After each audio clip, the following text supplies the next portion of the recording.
राम कृष्ण की प्यारी गैया सारे जग की माता है। राम कृष्ण की प्यारी गैया सारे जग बिरहिन दुखदाई। घटता बढ़ता है। चंद्रमा के दोषों को चकोर नहीं देखता, उस पर आसक्त है, टकटकी लगा के देखता रहता है। चंद्रमा जब नहीं निकलता है ना, तो चंद्रमा के वियोग में चकोर अग्नि को खा जाता है,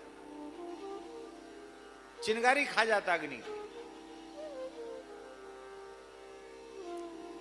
लेकिन फिर भी चंद्रमा चकोर की उपेक्षा ही करता है।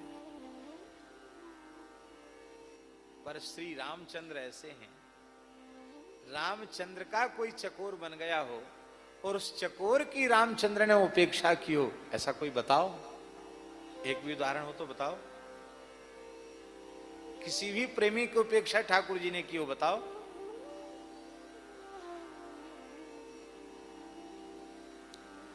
महाभारत में तो नहीं है, ग्रंथ में, मूल ग्रंथ में, पर हमने सुना है, बड़े बूढ़ों से, संतों से सुना है, तो उनके भाव भी आदर के योग्य तो है ही है। राजसूय यज्ञ में भगवान श्री कृष्ण की अग्र पूजा हुई थी।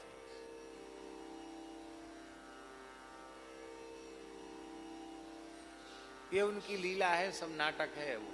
तो ये देखना चाहते हैं कि हमारा इसमें प्रेमी है कौन। तो भगवान ने जब 100 गालियां शिशुपाल की पूरी हो, तो भगवान ऐसे घुमाया चक्र, तो तेज से घुमाया तो उनकी उंगली छिल गई ठाकुर जी। भला चक्र से कहीं ठाकुर जी को उंगली छिलती है? तो उनका आयुध है, पर इनकी लीला है, नाटक है। उंगली छिल गई, उसमें रक्त आने लगे। अरे राम, खून आया, खून आ गया, खून आ गया। सच्चिदानंद में खून कहां से आया? ये तो प्रकृति के शरीरों में होता है, सब लीला है उनकी।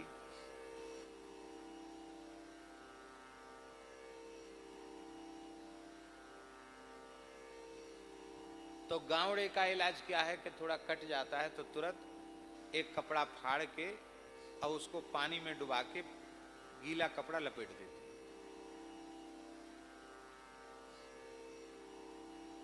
तो जिस झाड़ी से भगवान के चरण धोने का जल था, जल तो पास में ही था, तुरंत द्रौपदी ने आओ देखा ना ताओ, यज्ञ में दीक्षित देव द्रौपदी अपनी नई रेशमी साड़ी पट्ट से चर से फाड़ दी।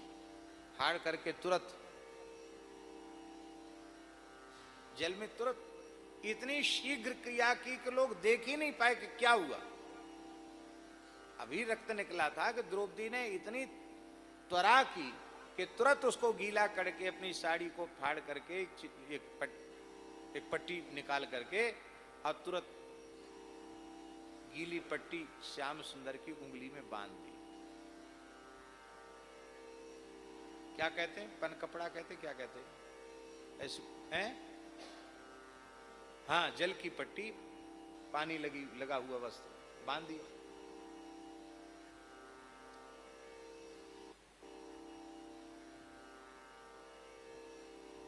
तो महाराज जी के मुखारबिंद से सुना कि वहां कोई राजवैद्यों की कमी तो नहीं थी, तुरंत आ जाते। लेकिन कोई वैद्य आवे उसके पहले द्रौपदी ने त्वरित चिकित्सा की।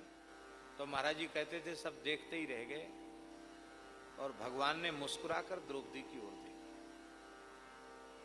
द्रौपदी के नेत्रों से आंसू बह रहे थे। क्या हुआ? हमारे प्रीतम को चोट क्यों लगी?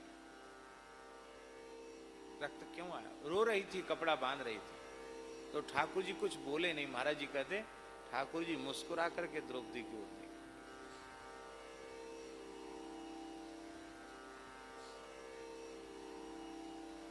और मन ही मन ठाकुर जी ने कहा कि द्रौपदी चिंता मत कर, इस चीर का कर्ज चुकेगा तो नहीं हमसे, लेकिन फिर भी कोशिश तो करूंगा। कर्जदार कोशिश करता है नहीं? कैसे? कोशिश तो करूंगा।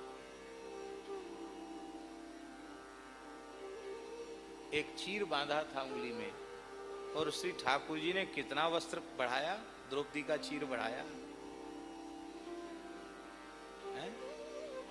दुशासन की भुजा थकित भई, घट्यो न 10 गज चीर। ऐसा प्रेम का निर्वाह करने वाला है कोई? इतना सा करे और सब कुछ देने के बाद कहे मैं कर्जदार हूं। भैया जी, पांडव गीता का एक श्लोक है, बहुत प्यारा श्लोक। सब अपने अपने भाव बोल रहे हैं, उसमें भगवान से भी कहा गया कि आप भी कुछ कहिए। पांडव गीता एक है, तो ठाकुर जी ने क्या कहा, बहुत प्यारा शब्द। भगवान ने कहा, गोविंद इति चुक्रोसा कृष्णा मां दूरवासिनम ऋण में तत्प्रवृद्धम में हृदयान्नापसर्पति। भगवान बोले कि मैं द्वारिका में था और द्रौपदी ने गोविंद कहकर मुझे पुकारा। क्या कह के पुकारा? गोविंद कह के क्यों पुकारा? बड़ा रहस्य इसमें कि मैं गाय हूं तुम्हारी, और ये दुशासन, दुर्योधन, कर्ण, ये सब कसाई हैं। इन कसाईयों के बीच में मैं घिरी हुई गाय हूं। हे ग्वारिया, गोविंद बचाओ मुझे। एक बार गोविंद कहकर के द्रौपदी ने पुकारा, तो उसका कर्ज हमारे ऊपर इतना चढ़ गया है कि महाभारत युद्ध हो गया, पांडवों की विजय हो गई, युधिष्ठिर चक्रवर्ती सम्राट हो गए, सब कुछ हो गया। भगवान रोते हुए कहते, पर द्रौपदी, तुमने जो गोविंद कह के पुकारा था उसका कर्ज अभी उतरा नहीं। ऐसे प्रेमी भगवान के होते हुए भी लोग संसार से प्रेम करते हैं।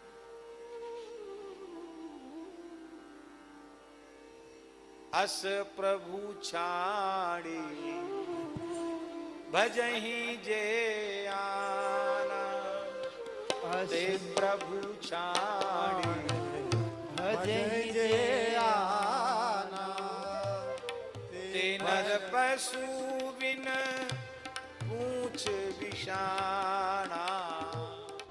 राम कृष्ण की प्यारी गैया, सारे जग की माता